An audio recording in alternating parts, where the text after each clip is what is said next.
بسم اللہ الرحمن الرحیم۔ عبد عجہ بن عبد المطلب، جس کا کنیت ابو عتبہ تھی، قریشی سردار اور اللہ کے آخری پیغمبر حضرت محمد صلی اللہ تعالیٰ علیہ وسلم کا حقیقی چچا تھا۔ اس کے والد حضرت عبد المطلب اس کے چہرے کی سرخی کی وجہ سے اسے ابو لہب پکارا کرتے تھے۔ جب ابو لہب کو کسی نے بتایا کہ آپ کے چھوٹے بھائی عبداللہ کے گھر بیٹا پیدا ہوا ہے تو ابو لہب بہت خوش ہوا۔ اس نے ایک لونڈی صوبیہ کو آزاد کر دیا۔ ابو لہب اسلام کے بڑے دشمنوں میں سے ایک تھا۔ جب حضور اکرم صلی اللہ تعالیٰ علیہ وسلم نے اعلان نبوت کیا تو ابو لہب نے سخت مخالفت کی۔ آپ صلی اللہ تعالیٰ علیہ وسلم کی شان میں گستاخی پر اتر آیا۔ جب خدا کی طرف سے رشتہ داروں کو دین کی دعوت کا حکم ہوا تو آپ صلی اللہ تعالیٰ علیہ وسلم نے کوہ صفا پر چڑھ کر قریش والوں کو پکارا۔ جب سارے اکٹھے ہوئے تو آپ صلی اللہ تعالیٰ علیہ وسلم نے فرمایا کہ اگر میں آپ کو کہوں کہ اس پہاڑی کے پیچھے ایک لشکر تم پر حملہ کرنے والا ہے، کیا تم میری بات پکا یقین کر لو گے؟ سب نے آپ صلی اللہ تعالیٰ علیہ وسلم کے حکم پر لبیک کہا کہ آپ صلی اللہ تعالیٰ علیہ وسلم نے ہمیشہ ہی سچ بولا ہے۔ اس کے بعد آپ صلی اللہ تعالیٰ علیہ وسلم نے فرمایا کہ میں خدا کے حکم سے تم کو ایک سخت عذاب سے آگاہ کرنے کے لیے آیا ہوں جو دشمنوں کے حملے سے بھی زیادہ خطرناک ہے۔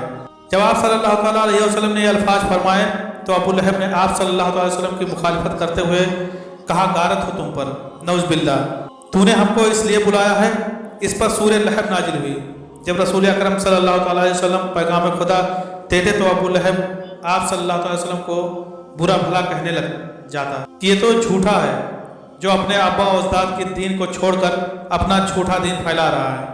بعض روایت میں ہے کہ ابو لہب نے کوہ صفا پر آپ صلی اللہ علیہ وسلم کو قتل کرنے کے لیے ایک پتھر بھی اٹھا لیا تھا۔ ابو لہب حضور کے اتنے مخالف تھا کہ جب حضور اکرم صلی اللہ علیہ وسلم کے بیٹے عبداللہ کا انتقال ہوا تو ابو لہب بہت خوش ہوا اور دوڑتا ہوا اپنے دوستوں کے پاس گیا اور کہا کہ حضور اکرم صلی اللہ تعالیٰ علیہ وسلم اتبر یعنی نسل ختم ہونا اتبر ہو گئے ہیں، نعوذ باللہ۔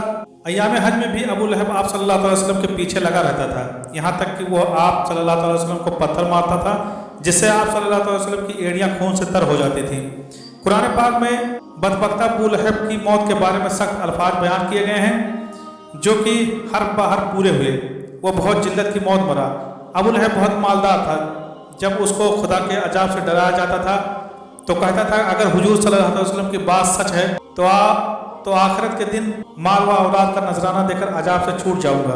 ابن اسحاق سے مروی ہے کہ جب ابو لہب کی بیوی ام جمیل کو پتہ چلا کہ میرے خاوند کے بارے میں سورت نازل ہوئی ہے تو وہ ایک پتھر لے کر آپ صلی اللہ علیہ وسلم کو مارنے کے لیے مسجد حرام میں پہنچ گئی۔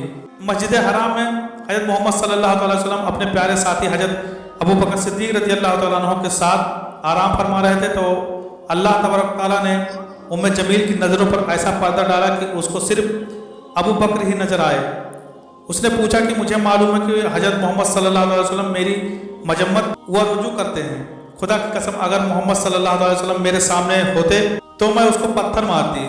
وہ دشمن اور مخالفت کی وجہ سے حضرت محمد صلی اللہ علیہ وسلم کو مجمم کہتے تھے۔ یہ کہہ کر وہ واپس چلی گئی۔ قریش والے جب مجمم کہتے تو آپ صلی اللہ علیہ وسلم فرماتے، اے لوگو، اللہ تعالیٰ نے کس طرح ان کو صبر و سکم مجھ سے پھیر دیا، وہ مجمم کو برا بھلا کہتے ہیں، میں تو محمد صلی اللہ علیہ وسلم خدا کا آخری رسول ہوں۔ ابو لہب قریش کا مالدار آدمی تھا، اس کا سود خوری کا کاروبار تھا، بہت وسیع تھا۔ وہ لوگوں کو سود پر چیزیں دے کر خود منافع حاصل کرتا تھا، یہاں تک کہ اس نے خانہ کعبہ سے سونے کا ہرن چوری کر کے بیچ دیا۔ ابو لہب کی اولاد بھی نبی کریم صلی اللہ تعالیٰ علیہ وسلم کی بہت زیادہ دشمن تھی۔ ابن عساکر اور ابن اسحاق لکھتے ہیں کہ ایک دن ابو لہب کے بیٹے عتیبہ نے یہ ٹھان لیا کہ وہ محمد صلی اللہ علیہ وسلم کے پاس جا کر ان کے رب کے بارے میں بری باتیں کہہ کر ان کو اذیت پہنچائے گا۔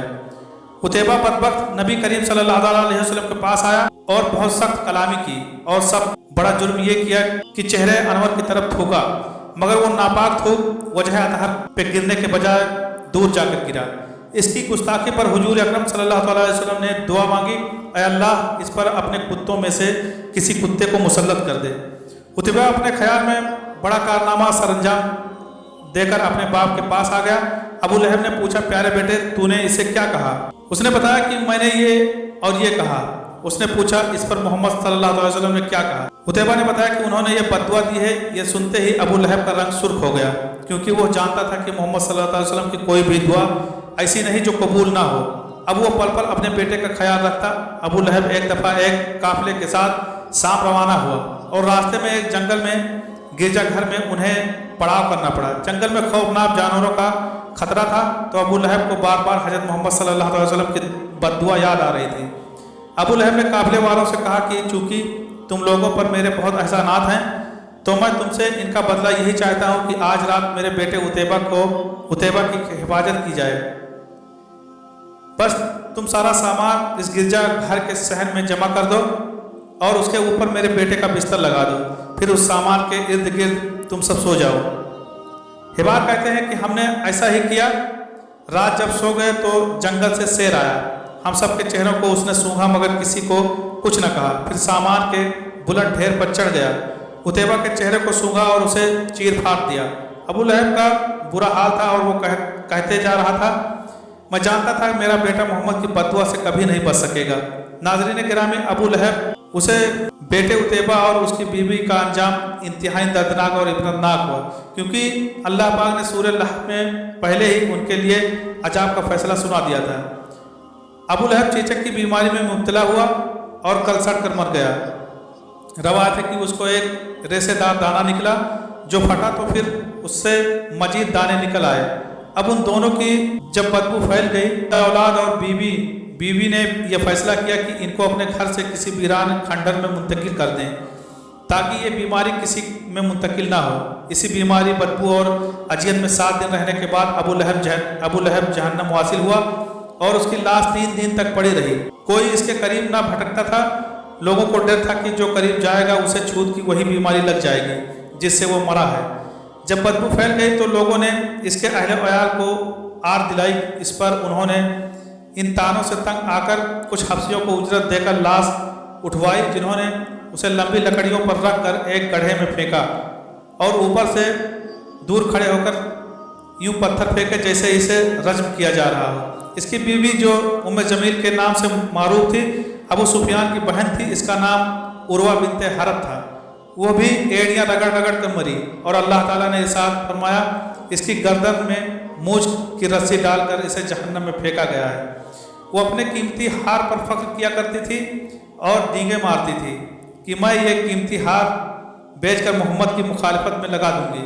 اللہ تعالیٰ نے اس کی گردن میں وہ توق ڈالا جس سے شیطان بھی پناہ مانگتا ہوگا۔ اللہ تعالیٰ ہم کو بھی اسلام پر چلنے کی توفیق عطا فرمائے، آمین یا رب العالمین۔